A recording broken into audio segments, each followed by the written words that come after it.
Bismillahirrahmanirrahim. Alhamdulillahirabbil alamin. Wassalatu wassalamu ala Rasulillah. Amma ba'd.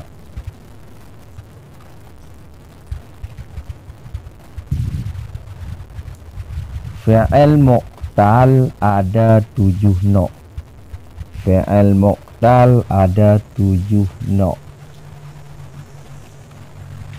Alasannya yaitu karena huruf ilat ada ditemukan dalam satu kalimat. Huruf ilatnya ada yang 1 huruf, ada yang 2 huruf, ada yang 3 huruf. Sekali lagi, huruf ilat ada yang ditemukan dalam satu kalimat. Hurufnya 1, ada 2, ada 3. Dari sini dibagi menjadi 7 nok. Yang huruf ilatnya 1 huruf, yaitu noknya ada 3. Awalun pertama, yang kedua dan yang ketiga. Sedangkan huruf ilatnya 2 huruf, noknya yaitu yang keempat, yang kelima, yang keenam.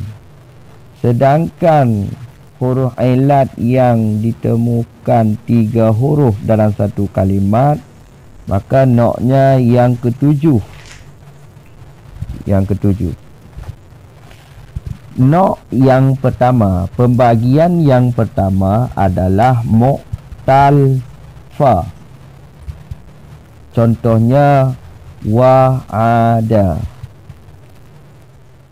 Ulama saraf menamakan misal. Misal, bina misal. Alasan dinamakan bina misal karena menyerupai fi'il sahih, sama-sama berharkat. Nok yang kedua, pembagian yang kedua adalah muqtal'in. Contohnya qala. Ulama saraf menamakan ajwaf, rongga atau pertengahan. Di tengah ada huruf ilat, yaitu alif. Qala. Jadi yang menjadi huruf ilatnya di sini adalah alif. Nok yang ketiga, pembagian yang ketiga adalah muqtalam. Muqtalam. Contohnya ramaya. Ramaya. Ulama saraf menamakan naqis karena huruf ilatnya ditemukan pada akhir, yaitu ya. Pertama, kedua dan ketiga ini ditemukan huruf ilatnya 1 huruf. Ditemukan huruf ilatnya 1 huruf.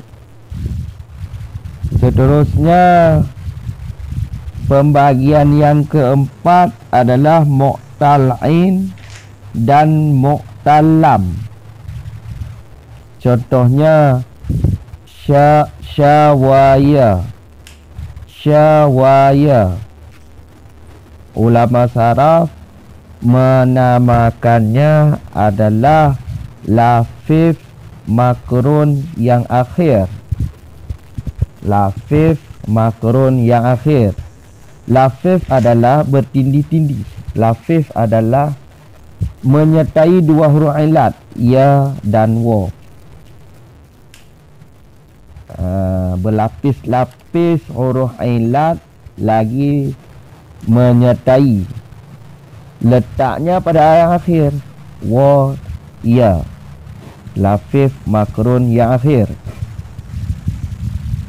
Yang kelima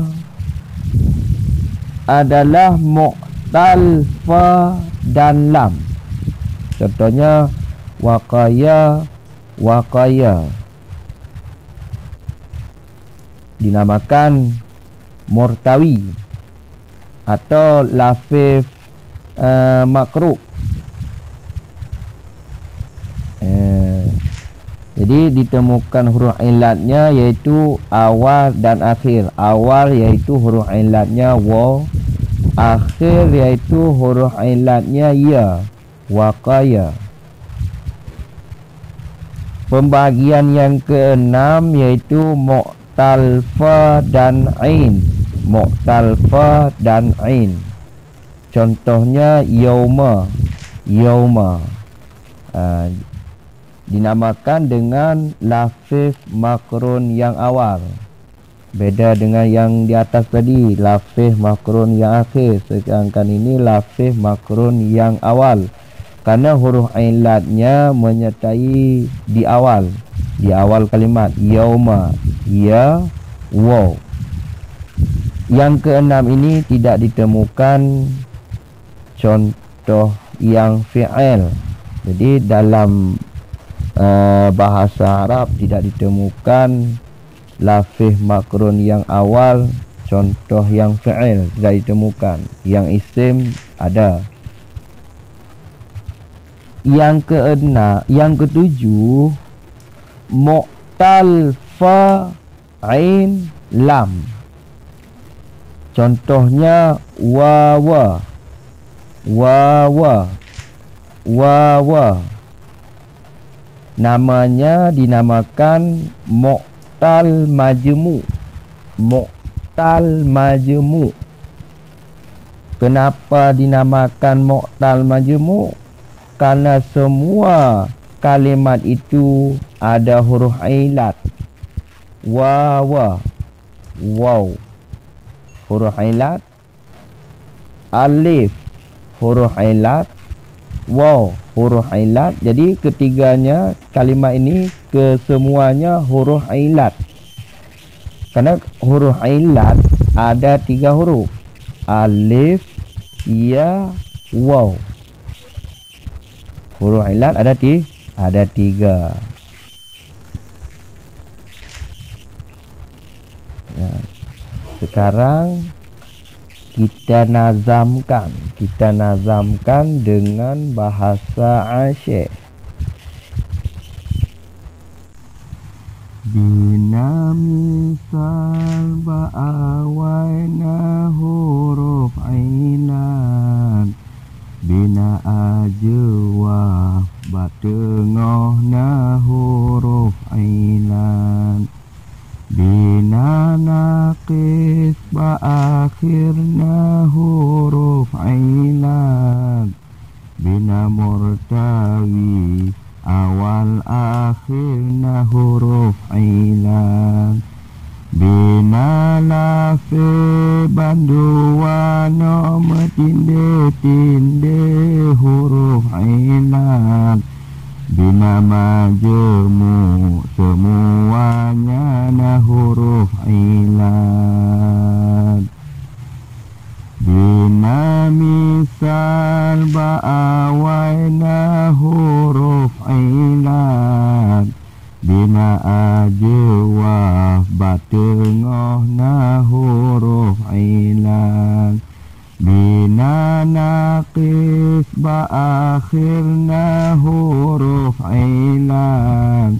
Bina murtawi awal akhirna huruf ilan. Bina lafi banduwa nama tinde huruf ilan. Bina majmu semuanya na huruf ilan. Bina misal ba'awaina huruf ilan. Bina ajwaf batengahna huruf ilan. Bina naqis ba'akhirna huruf ilan. Bina murtawi awal akhirna huruf ilan. Bina lafi banduwa nom tinde huruf ilan. Bina majmu